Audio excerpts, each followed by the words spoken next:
Bonjour à, bonjour à toutes et à tous. Bonjour. Nous espérons que vous allez bien. Ça fait longtemps qu'on ne vous a pas vu, ça fait longtemps qu'on n'a pas organisé de webinaire. Donc, on est ravis de vous retrouver aujourd'hui pour ce nouveau webinaire sur la thématique maîtriser les déclarations CNOM et les autres. Alors, avant de rentrer dans le vif du sujet, on va peut-être commencer déjà par se présenter, Charlotte et moi, aux personnes parmi vous qui ne nous connaissaient pas encore. Charlotte, je te laisse la parole. Je suis Charlotte Lenaine et du coup, je suis directrice associée de l'agence de communication santé Meditop. Donc, pour ma part, je suis Ronan Lequéré et je suis donc cofondateur de Meditop avec Charlotte.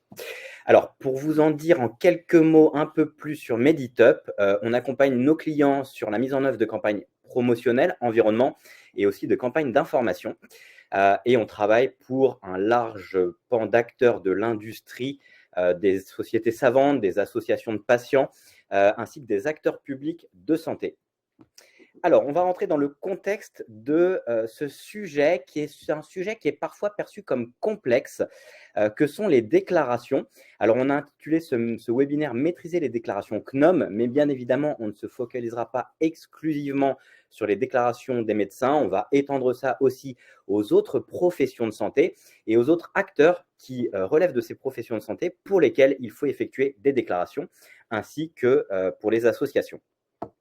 Alors, déjà, il faut savoir qu'il y a un nouveau dispositif, je ne sais pas si le terme de nouveau est le plus approprié, puisqu'il y a un dispositif qui a remplacé le dispositif historique qui était connu sous le nom de la loi DMOS, qui était entrée en application en janvier 1993, aussi connu sous le nom de loi anti-cadeau. Et donc, depuis le 1er octobre 2020, on a une nouvelle loi qui s'appelle l'encadrement des avantages, et qui permet justement de définir dans quel cadre on va pouvoir octroyer des avantages à des acteurs qui relèvent de professions de santé. Il faut savoir que par défaut, il est interdit pour ces professionnels de recevoir des avantages en nature ou en espèces. Alors, des exceptions existaient déjà et les modalités de la loi d'octobre 2020 sont venues préciser ces modalités de mise en œuvre. Il est défini dans la note de la DGOS qui permet de commenter cette loi, que cette loi anti-cadeau met en place un système anti-corruption et dont l'objectif est de contrôler et moraliser les relations entre l'entreprise de santé, les acteurs de santé. J'ai une question, est-ce que vous voyez la présentation? Parce que j'ai quelqu'un dans l'oreillette qui me dit que peut-être vous ne la voyez pas. Est-ce que vous pourriez du coup juste nous confirmer que vous la voyez bien? Oui, vous la voyez bien? Oui, oui, oui. Et bien c'est très bien, c'est mon oreillette qui ne la voit pas. Merci. Donc, on continue. Alors, il faut savoir qu'entre janvier 93 et octobre 2020, il y a eu de nombreux arrêtés qui ont été publiés et qui permettaient justement de pouvoir faire évoluer cette législation de 1993 et arriver, en fin de compte, à l'aboutissement de la loi d'octobre 2020, et notamment l'arrêté du 24 septembre 2020 qui a permis aussi d'ouvrir la téléprocédure EPS, éthique des professionnels de santé, qui permet, au-delà d'IDAE V2, qui est la plateforme du CNOM, de pouvoir effectuer des déclarations. Alors, si on rentre dans les dispositions de la loi, déjà, pour quelle catégorie de professionnels de santé est concernée? Donc déjà, toutes les professions de santé réglementées. On ne va pas faire la liste exhaustive, mais ça comprend les médecins, les dentistes, les sages-femmes, les pharmaciens, mais également, et parfois on l'oublie, les préparateurs en pharmacie et les préparateurs en pharmacie hospitalière. Et les ambulanciers. Les ambulanciers aussi, on les oublie, les aides-soignants, les diététiciens, les orthoptistes, donc vraiment toutes les professions de santé réglementées. Mais également les professions à usage de titre comme les chiropracteurs, les ostéopathes ou les psychothérapeutes.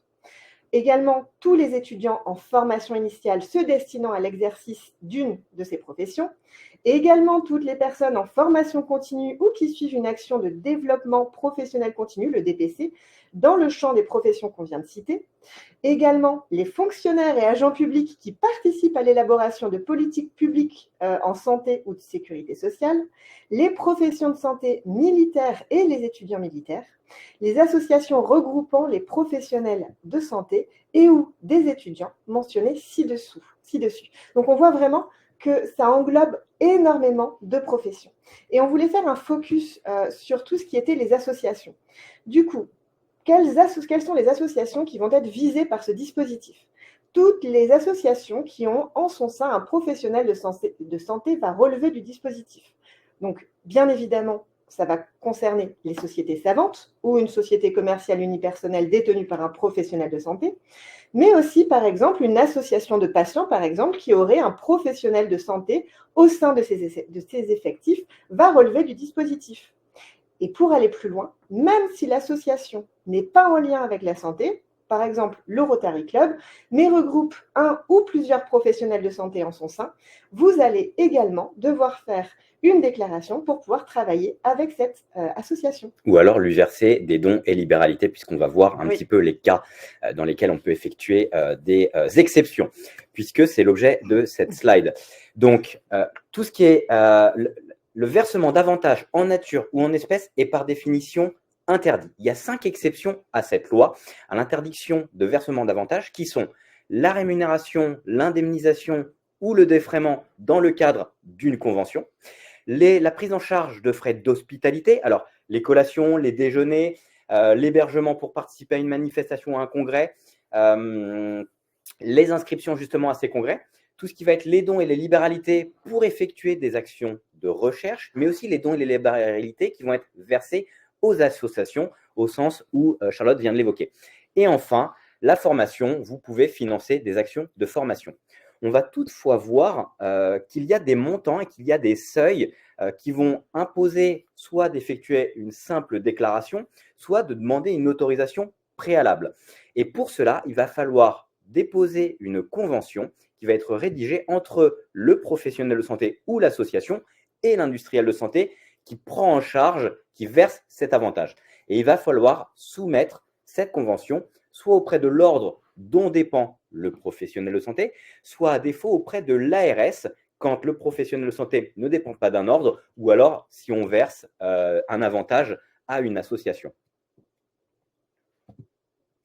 Alors, il y a aussi des avantages qui ne sont pas soumis à convention. La loi a prévu des cas, au-delà des cas d'exception, pour des avantages qui ne sont pas soumis à convention. Déjà, d'une part, les contrats de travail. À partir du moment où vous recrutez un professionnel de santé qui va exercer sa fonction de professionnel de santé, vous n'êtes pas obligé d'effectuer une convention. Typiquement, vous êtes un centre de lutte contre le cancer, un CLCC, vous avez des professionnels de santé que vous avez recrutés, j'aurais pu prendre l'exemple d'un CHU, vous n'avez pas besoin d'établir une convention pour pouvoir mettre en œuvre ce contrat de travail. Vous avez aussi les redevances d'exploitation et la cession de droits. Imaginez qu'un professionnel de santé a déposé un brevet sur une invention, sur un produit de santé qu'il a créé. Vous allez pouvoir exploiter ou vous allez lui racheter les droits. Vous n'êtes pas obligé d'effectuer de convention, de dépôt de convention pour pouvoir lui verser ses redevances ou les cessions de droits. De la même manière, les remises commerciales, un professionnel de santé vous achète un équipement médical dans le cadre de sa pratique, vous n'êtes pas obligé d'effectuer une déclaration, une convention. Les avantages dits de valeur négligeable. Alors, on va faire un petit point notamment sur celui-ci ainsi que sur le dernier. Alors, ce sont des repas qui sont qualifiés d'impromptus, donc ils doivent être inférieurs à un montant de 30 €, toutes taxes comprises TTC, et dans un maximum de 2 fois par an par professionnel de santé. Et les échantillons de médicaments d'une valeur, elle aussi dite négligeable, c'est-à-dire de moins de 20 € et au maximum 3 fois par an. Alors, on verra par la suite qu'il y a quand même une petite spécificité concernant ces avantages dits de valeur négligeable. D'autre part, les exemplaires de démonstration. Imaginez que vous ayez un équipement, que vous souhaitiez l'utiliser dans le cadre ou le mettre à disposition dans le cadre d'un but pédagogique ou pour permettre à un professionnel de santé de l'exploiter dans sa pratique. Vous n'êtes pas obligé d'effectuer une déclaration. Et enfin, les fournitures de bureaux et autres produits de services qui sont liés à l'exercice. Vous pouvez les octroyer à un professionnel de santé à partir du moment où c'est dans une limite de 20 € TTC par an. Toutefois, aujourd'hui, les dispositions déontologiques proposées par le LEM, donc les entreprises du médicament, le syndicat qui réunit tous les acteurs industriels pharmaceutiques, interdit d'offrir des fournitures, des revues, des abonnements, des ouvrages de presse. Donc, par extension, même si c'est autorisé dans le cadre de la loi encadrement des dispositifs, des avantages, vous ne pouvez pas les proposer à partir du moment où vous relevez du LEM. Donc ça, c'est vraiment sur ce dernier point, les fournitures de bureau. Sachez-le, vous souhaitez remettre un stylo, c'est interdit, même si c'est d'une valeur de moins de 20 €, donc qui pourrait être considéré comme négligeable. Alors, Il existe deux types de conventions en fonction du seuil financier. Soit les conventions soumises à déclaration, qui sont dites les déclarations simplifiées, soit les conventions qui vont être soumises à autorisation. Les ordres vont être compétents pour contrôler les contrats passés par les entreprises avec leurs membres. Et les ARS vont être compétentes pour contrôler les professionnels de santé non régis par un ordre et les associations.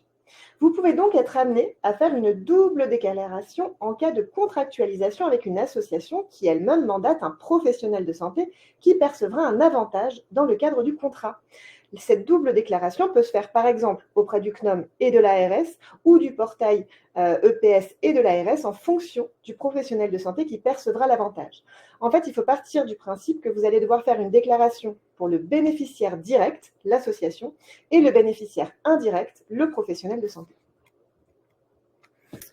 Alors, ces conventions sont soumises à téléprocédure pour les médecins via la plateforme, comme l'a dit tout à l'heure Ronan, IDAE-V2, et pour toutes les autres conventions, pour les autres professionnels de santé, les associations et les ARS, sur la plateforme éthique professionnelle de santé, la plateforme EPS.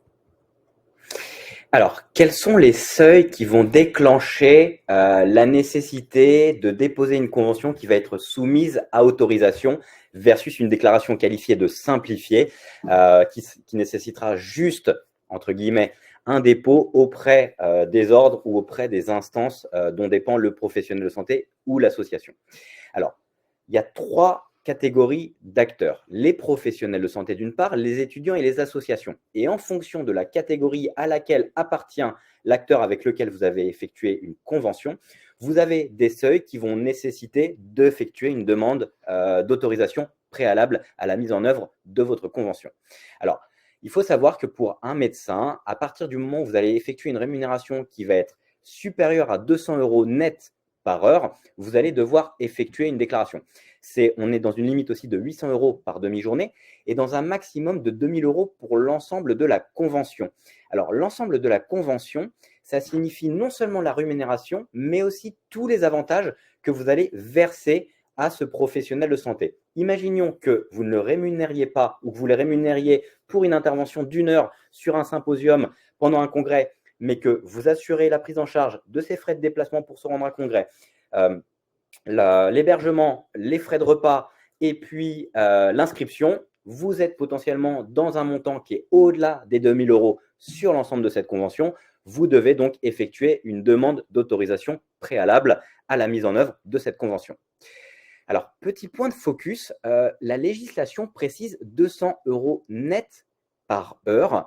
On va voir que quand on travaille avec un professionnel qui relève d'un statut URSSAF et qui peut émettre une note d'honoraire, parfois il va vous facturer en montant hors taxe, éventuellement en appliquant une TVA si jamais il relève de ce dispositif de TVA.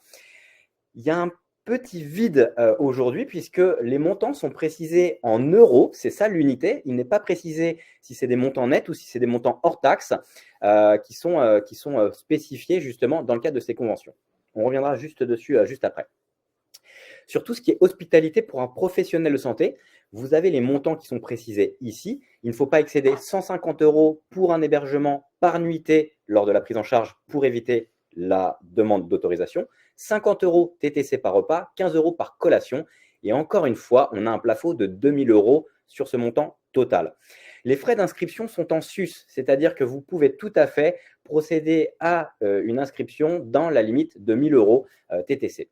Les dons et libéralités, ce sont donc ce que vous allez pouvoir verser à un professionnel de santé à partir du moment où vous allez lui proposer de financer une activité, par exemple, de recherche. Vous pouvez le financer jusqu'à un montant de 5000 €. Encore une fois, on n'a pas l'unité. Est-ce que c'est du net? Est-ce que c'est du TTC? Est-ce que c'est du hors taxe? On va considérer que c'est du TTC. La formation, vous pouvez financer une action de formation dans la limite de 1000 € et ceci est limité aux participations au financement d'actions de formation professionnelle ou de DPC. Alors, on va ensuite aller sur les étudiants. Les étudiants, vous avez des montants de rémunération qui sont largement inférieurs à ceux que vous pouvez octroyer à un professionnel de santé, que ce soit le montant net horaire, que ce soit la demi-journée ou que ce soit le montant de la convention. Mais ce qui va nous intéresser plus particulièrement, et ça, vous le savez normalement toutes et tous, c'est qu'on ne peut pas assurer la prise en charge de dépenses et de frais d'hospitalité, on ne peut pas verser de dons et libéralités à un étudiant ni à une association d'étudiants qui relève d'une des professions citées précédemment. Pour les associations, en termes de rémunération, on est sur le même montant que ceux pour les professionnels de santé. Et sur les dons et libéralités, on a des montants qui sont supérieurs, à savoir de 8 000 € et 10 000 € pour les associations reconnues d'utilité publique. Par contre, on va être sur un montant de 1 000 € pour d'autres activités en lien avec la santé. Voilà. Petit point, vous le savez aussi, mais c'est en gras en bas. Attention, il faut que l'hospitalité soit d'un niveau raisonnable, elle soit strictement limitée à l'objet principal de la mission. Et je vais vous donner un exemple très concret. Vous organisez une réunion la veille d'un congrès, vous pouvez prendre, vos médecins participent à ce congrès, vous pouvez prendre en charge les frais de déplacement des personnes qui vont se rendre à votre réunion, mais vous ne pouvez pas prendre en charge les frais de retour de vos médecins qui vont participer au congrès, puisque les frais de déplacement du retour ne seront pas directement liés à votre événement à vous pour lequel vous avez effectué la convention. Et d'autre part, vous ne pouvez pas étendre la prise en charge des frais d'hospitalité à des tiers, les proches, les conjoints, les conjointes, dans le cadre de ces conventions. Alors oui, il faut avoir de bons yeux, je suis en train de m'en rendre compte. Voilà, vous voyez que les frais d'inscription sont précisés en montant, toutes taxes comprises. Donc tout le premier article, avantages bénéficiant aux membres des professions médicales. On a les informations en termes d'hospitalité en toutes taxes comprises. Cependant, les rémunérations ne sont pas du tout spécifiées en termes d'unité de valeur. Donc, au-delà des seuils, des plafonds fixés par le CNOM, l'Ordre des médecins a défini des plafonds en cas de dépassement des seuils légaux. Donc, pour tout ce qui est rémunération, ils indiquent un plafond à 250 € TTC par heure, mais se pose ici aussi la question du TTC. Et pour l'hébergement, 350 € maximum pour une nuitée pour les États-Unis, 325 € maximum par nuitée pour les capitales et métropoles européennes et 250 € maximum par nuitée pour la province. Peut-être pour revenir sur ce 250 € TTC, c'est-à-dire que si jamais on est au-delà du montant autorisé de 200 € net horaire dans le cadre qui permet d'éviter une demande d'autorisation préalable, quand on est à 250 € TTC, pour un professionnel de santé qui relève de l'URSSAF, ça fait un peu moins de 210 € hors taxe. Et donc, on voit que la frontière est mince entre le plafond de 200 € et cette somme de 210 € qui nécessite, pour laquelle il y a un plafond fixé par l'Ordre des médecins. Alors, il y a des délais de prévenance qui sont imposés. Lorsque vous êtes dans le cadre d'une déclaration simplifiée, vous avez 8 jours ouvrables avant la date de la manifestation pour pouvoir déposer cette convention sur la plateforme adéquate. J'insiste sur le ouvrable. Le ouvrable inclut le samedi, n'inclut pas le dimanche, n'inclut pas les jours fériés, mais donc vous avez bien 8 jours ouvrables au plus, au moins plutôt, pour pouvoir effectuer la déclaration de la manifestation avant le début de la prestation. Et pour les demandes d'autorisation préalable, il faut les faire dans un délai minimal de 2 mois avant la date de la manifestation. Alors, on garde souvent en tête ce délai de 2 mois, mais il est recommandé de prendre un délai moyen de 3 mois. Et nous, ce qu'on conseille fortement, c'est d'essayer d'avoir 4 mois devant soi. Pourquoi? Tout simplement parce que quand vous effectuez un dépôt d'une convention dans le cadre d'une demande d'autorisation préalable, la plateforme, le Conseil de l'Ordre, l'ARS auprès de laquelle vous allez effectuer votre demande, a déjà 1 mois pour indiquer s'il y a des pièces qui sont manquantes. Donc, à partir du moment où le délai a commencé, au bout d'1 mois ou plus tard, l'Ordre vous indique les pièces manquantes, vous avez vous-même 1 mois au plus tard pour pouvoir apporter les compléments d'information. Il y a une suspension du temps qui se déclare à partir de ce moment-là. Et à partir du moment où vous avez envoyé les pièces manquantes, vous recommencez ce fameux délai de 2 mois qui va permettre justement d'obtenir une autorisation. Donc, imaginons que dans le pire cas, l'Ordre vous a répondu au bout de 1 mois, que vous ayez mis 1 mois de plus et qu'à partir de ce moment-là, on recommence avec 2 mois, on est dans ce fameux délai de 4 mois. Voilà, alors ça arrive très rarement, les ordres sont très réactifs. On a déjà été soumis à des dossiers pour lesquels on nous avait demandé des pièces complémentaires et au cœur de l'été. Voilà, donc on n'a pas eu à souffrir de ça, mais voilà, prévoyez quand même une marge. C'est pour ça que l'ordre de 3 mois est véritablement un délai moyen. À noter que si vous n'effectuez pas vos déclarations de convention ou de demande d'autorisation dans ces délais, par défaut, vous ne pouvez pas mettre en œuvre la manifestation, vous ne pouvez pas collaborer, vous ne pouvez pas faire participer votre professionnel de santé à votre congrès ou au congrès pour lequel vous avez assuré une prise en charge, puisque vous êtes hors la loi et donc par défaut, vous êtes dans le cadre d'une interdiction. Alors, que doit contenir la convention? Tout d'abord, l'objet de la mission, c'est-à-dire ce sur quoi porte la mission dans le respect du code de déontologie. Il va falloir également prouver que cette activité, cumulée aux autres activités du professionnel de santé, est bien compatible avec l'indépendance et la dignité professionnelle. Dans les conditions de réalisation, il faudra préciser tous les détails liés à la réalisation de la mission, où celle-ci va se dérouler, à quel moment, etc. Les références juridiques, c'est-à-dire les textes de loi liés à la convention. Et enfin, les avantages, le montant des hospitalités, du défraiement, transport, restauration, hébergement, le taux horaire des honoraires et son montant total en TTC. Encore une fois, il y a la notion de TTC qui est indiquée ici. Alors, il y a des pièces jointes à fournir. Lorsque vous inscrivez plusieurs professionnels de santé, par exemple, à un événement, vous allez devoir fournir la liste des médecins. Donc, c'est un fichier à renseigner avec des codes RPPS. On a parlé du cumul, donc l'autorisation de cumul d'activité pour les agents publics, et il va falloir démontrer que c'est une activité accessoire en complément de leur activité principale. Lorsque c'est pour participer à une manifestation, le programme de la manifestation. Lorsque c'est pour financer une activité de recherche, le résumé du protocole de recherche ou d'évaluation scientifique, ou alors un projet de cahier d'observation ou du document de recueil des données lorsque vous allez financer, par exemple, une étude clinique, un registre, etc. Particularité de l'autorisation de cumul d'activité. Vous avez 2 types de praticiens qui vont relever d'un statut d'agent public. Vous avez les PH, les praticiens hospitaliers, et vous avez les PUPH, qui sont aussi professeurs des universités. Alors, on va prendre le cas le plus compliqué puisque ça inclut le cas le plus simple. Les PUPH, étant donné qu'ils sont à la fois praticiens hospitaliers et professeurs des universités, ils doivent effectuer une demande d'autorisation de cumul d'activité auprès des 2 autorités hiérarchiques dont ils dépendent, à savoir la direction de l'établissement de santé dans lequel ils travaillent et d'autre part, le doyen de l'université dans laquelle ils effectuent des cours. Il y a 1 mois au plus pour pouvoir obtenir une autorisation de cumul d'activité pour une des autorités. C'est-à-dire que si jamais vous devez demander une autorisation de cumul d'activité à la direction de votre établissement d'une part et au doyen de l'université d'autre part, la loi considère que vous avez un délai de 2 mois pour obtenir ces 2 autorisations de cumul d'activité. Alors, retenez qu'en moyenne, il faut 1 mois pour obtenir une autorisation de cumul d'activité. Donc, si jamais vous avez un événement que vous souhaitez déclarer dans ce fameux délai des 8 jours ouvrables, vous avez quand même ce mois préalable pour lequel il faudra, dans lequel il faudra obtenir l'autorisation de cumul d'activité.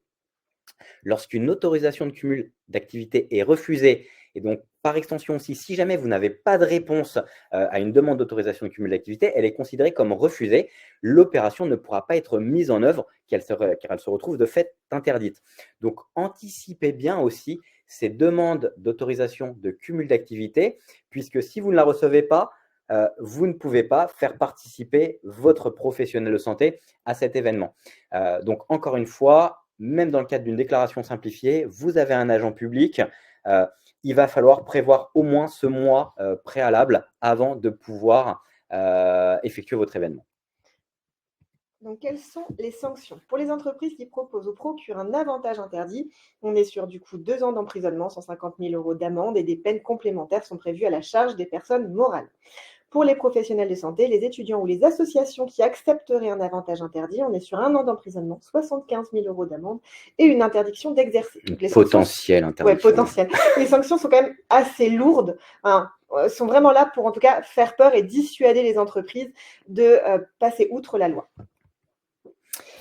Alors, la publication des avantages, parce que là, on vient de parler des conventions, de la déclaration des conventions, mais à partir du moment où vous avez mis en œuvre une convention et que vous avez versé un avantage en espèces ou en nature à un professionnel de santé, il va falloir le publier sur la plateforme unique qui est mise à disposition, qui est la plateforme de transparence dont vous avez toutes et tous entendu parler. Et en termes de rémunération, il va falloir déclarer ce qui est décaissé, que ce soit une rémunération nette ou brute. À partir du moment où vous avez versé un montant, alors TTC ou hors taxe, mais vous allez voir dans quelques minutes qu'on va pouvoir aussi effectuer du portage salarial. Donc du portage salarial, c'est qu'on va effectuer un contrat de travail pour le professionnel de santé qui ne dispose pas d'un statut URSSAF. Les avantages, dont le montant est supérieur ou égal à 10 € toutes taxes comprises, sont à déclarer. Donc on va revenir quand même sur les avantages dits de valeur négligeable, puisqu'ils sont autorisés dans des limites de 20 € pour les échantillons de médicaments 2 fois par an ou de 30 € pour des repas impromptus 3 fois par an. Mais à partir du moment où vous êtes au-delà de ce seuil de 10 €, vous devez quand même les déclarer sur la transparence. Alors, je fais le petit point de focus là-dessus. Vous n'êtes pas obligé d'obtenir une convention, vous n'êtes pas obligé de déclarer auprès de l'ordre ou de l'ARS le cadeau de valeur négligeable. Par contre, vous allez devoir effectuer une déclaration sur le portail de la transparence. En termes de délai, tout ce que vous versez jusqu'à la fin du mois de juin de l'année N doit être déclaré sur le portail de la transparence au plus tard au 1er septembre de cette même année N. Et tout ce que vous allez verser ou conclure sur le S2 de l'année N-1, vous avez jusqu'au 1er mars de l'année suivante pour les déclarer. En cas d'omission, vous avez jusqu'à 45 000 € d'amende.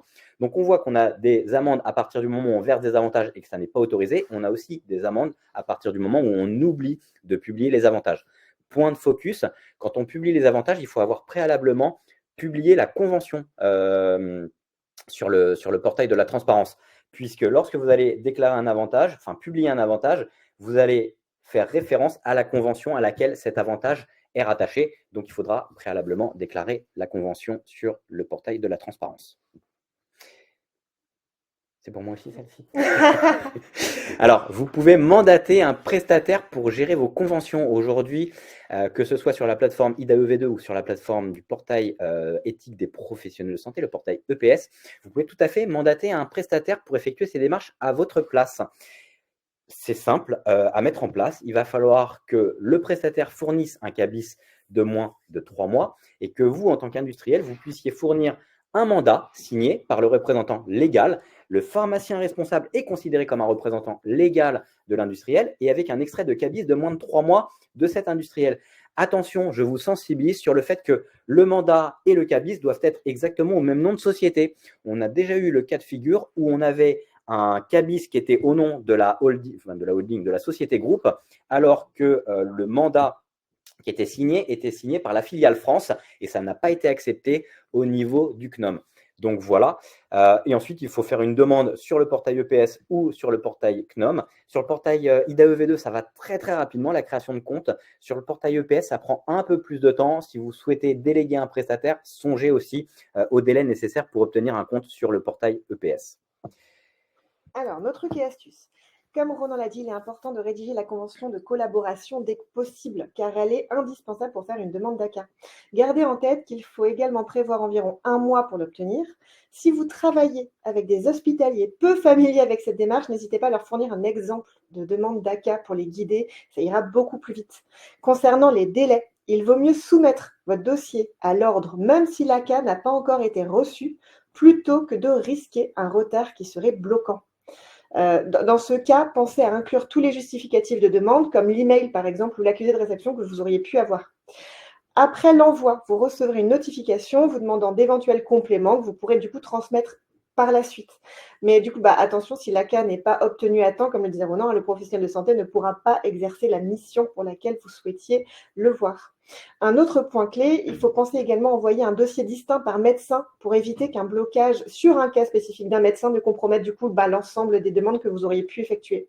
Et si jamais vous souhaitez déléguer la gestion des conventions, pensez aussi à anticiper, c'est ce que disait juste Ronan à l'instant, la création du compte prestataire. Tout à fait. Le terme de notification, c'est le terme consacré. Aujourd'hui, vous recevez une notification, ça s'appelle une notification qui vous informe.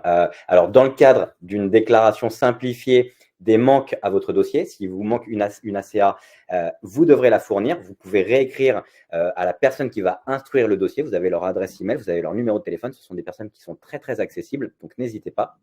Et autre point, j'ai oublié de le citer, mais une convention qui n'est pas signée par le professionnel de santé générera aussi une notification, c'est-à-dire que parfois, vous avez des professionnels de santé qui ne vous renvoient pas leur convention signée, vous pouvez la soumettre, mais vous aurez une fin de non-recevoir. Et c'est très bloquant pour le coup pour une demande d'autorisation préalable. Si vous n'avez pas les éléments, ça va stopper cette fameuse période de 2 mois et donc dans laquelle vous allez devoir pouvoir apporter les éléments supplémentaires.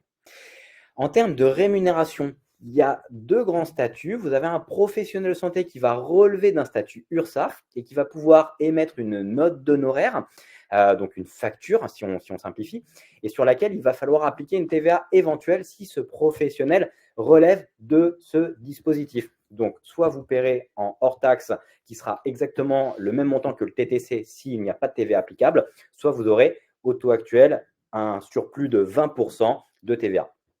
Pour les professionnels non URSSAF, nous, ce que nous faisons, c'est qu'on fait un portage salarial. Donc, on va établir un contrat à durée déterminée, le temps de la prestation. Attention, il faut faire des déclarations administratives, la DPAE, la déclaration préalable à l'embauche, tous les documents de fin de contrat où on va remettre le CERFA, le solde pour de tout compte, etc. Et il va falloir aussi payer des charges sociales sur un montant hors taxe. Donc, si on vous donne un exemple très concret, un professionnel de santé qui relève d'un statut URSSAF pour lequel vous allez effectuer une rémunération de 1 000 €, 5 heures à 200 € pour rester dans une déclaration simplifiée dans le cadre de cet exemple. Vous avez 20% de TVA, à la fin, vous allez le payer 1 200 € ce qui relève du statut de TVA.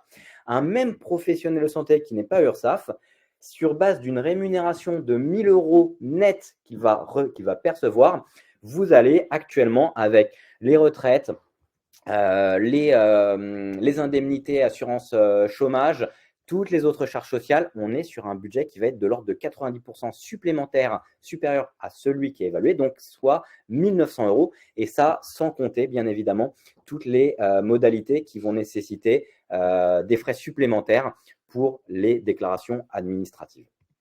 Du coup, en conclusion, si le dispositif il peut sembler complexe, au final, comme on l'a vu, les modalités de mise en œuvre sont relativement claires.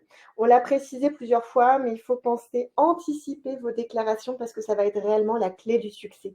Et puis, n'oubliez pas que le dépôt auprès des ordres et des ARS doit s'accompagner de déclarations également auprès de la transparence. Et pour finir, n'hésitez pas à nous solliciter puisqu'on se charge déjà de ce type de déclaration pour plusieurs clients. Et cela permet à la fois de vous soulager et puis de respecter tout ce qui va être les contraintes et les délais des déclarations.